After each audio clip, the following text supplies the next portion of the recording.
everyone. Today we have with us Mr. Samik Biswas. Samik sir is the founder of CAPCOS and also an ex-BCG partner and director. And he has previously also worked with McKinsey. So sir, could you start by telling us about your life journey, your career? Yeah, sure. So I started my career as a chartered accountant. And the first 12 years of my career, I actually worked in corporate finance, banking, treasury. I was a CFO at some point of time. And then I joined a company called Cummins. They are in the business of manufacturing diesel engines. And over there, I actually decided to move to operations. I got an opportunity to move to operations, and then I've been looking at procurement, supply chain, materials, etc. And since then, I've been doing strategic sourcing, procurement, and supply chain for almost now 25 years.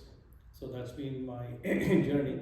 I spent a lot of time in industry as a chief procurement and supply chain officer, and there was a time when I was getting a little bored of doing the same thing, and that was the time I actually joined McKinsey. I was with McKinsey for almost 12 years, and then with BCG for about 2.5 years. So I've had a stint between consulting as well as corporate life. So that's been my journey, and that's how my journey took me. That's really impressive, sir. So, could you tell us what inspired you to transition from corporate to consulting, and what unique perspective do you think you hence bring to the corporate and consulting engagements you? Yeah. So it's very interesting. So I think in industry you do a lot of stuff, and then over time, a lot of us in industry, we do more and more of civil stuff. Okay, so you were buying X, and then you start buying X multiplied by 2. There are some changes that happen in between, so there are challenges. But I realized that I like to experiment with new stuff, and I actually got this very interesting opportunity with McKinsey to join as one of their experts in strategic sourcing and procurement. And I took that as an experiment. I wasn't sure whether I would actually like it, or whether I would be able to adjust to that culture, because it's a very different culture.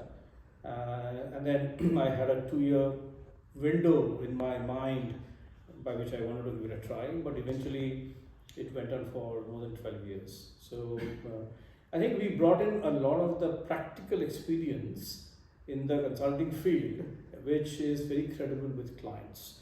So I think that is what McKinsey probably also was able to leverage my expertise in terms of bringing the practical perspective. I could talk to senior clients, and they would see me as a peer rather than just a consultant who's coming up with an idea.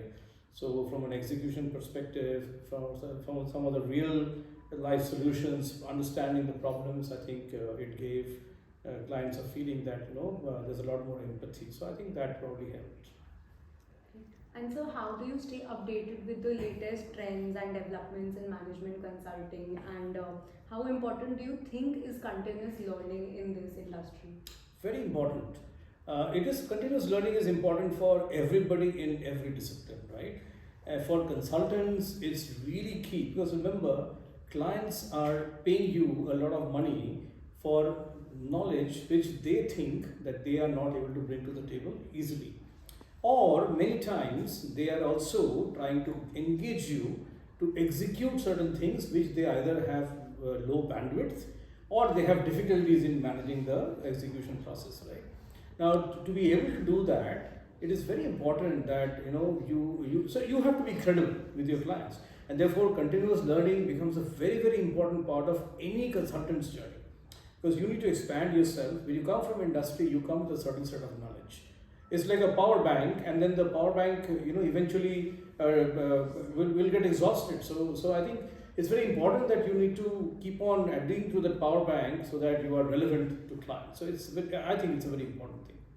And so, in your opinion, what skills and what competencies do you think are essential for students or for professionals coming in the industry now is what skills are important for them in consulting and also in strategic sourcing. If we Yeah. So I think slightly different skill sets, right? So let me address strategic sourcing first, and then I'll talk about consulting. So I think for strategic sourcing, uh, high understanding of analytics and analytical tools start getting very important. In modern day procurement and sourcing, there's a lot of stuff that cannot be done in a traditional manner.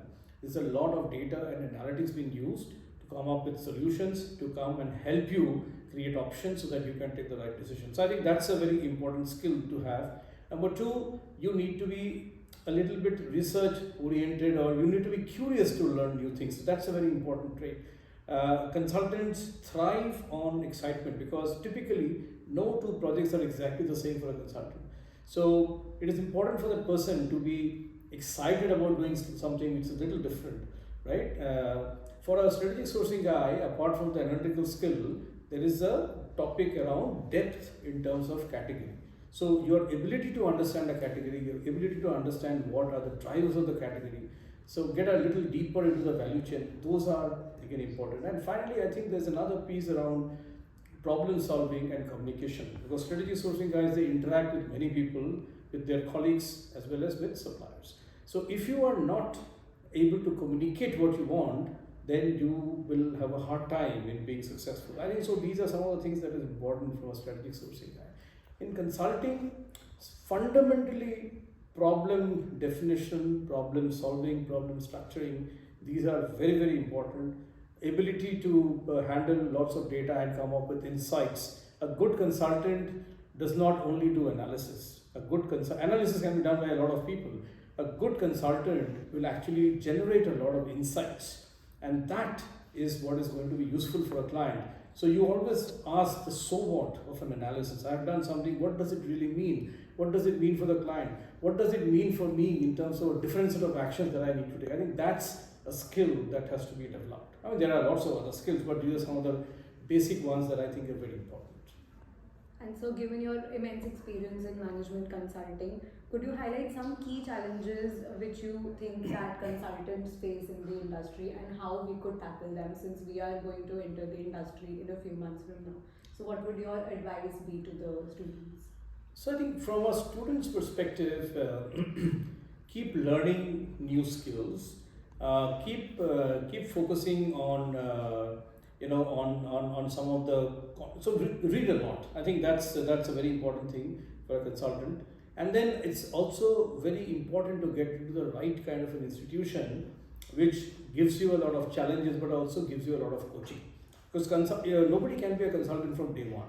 You need coaches and seniors who become your mentors and who develop you, and then eventually it takes some time before somebody can actually become a good consultant. So I think the willingness to work very hard, the willingness to get into a lot of detail, and a very sharp incisive mindset in terms of finding out so what's for every little analysis that you are doing.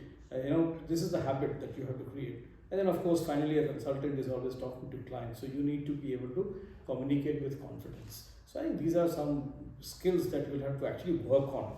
Most consultants who join large consulting organizations, they have to they take a few months to get all of that, but once they get it, then of course they do very well. Thank you so much, sir. I hope this is really insightful for all of our students and for everybody here in Great Lakes. And thank you for sparing your time. And with this, we would like to thank you for the workshop you have conducted, and we hope to engage with you in future as well. Thank you. I hope you guys enjoyed the workshop today, and let's see how we can continue this association. Okay. Thank you very much.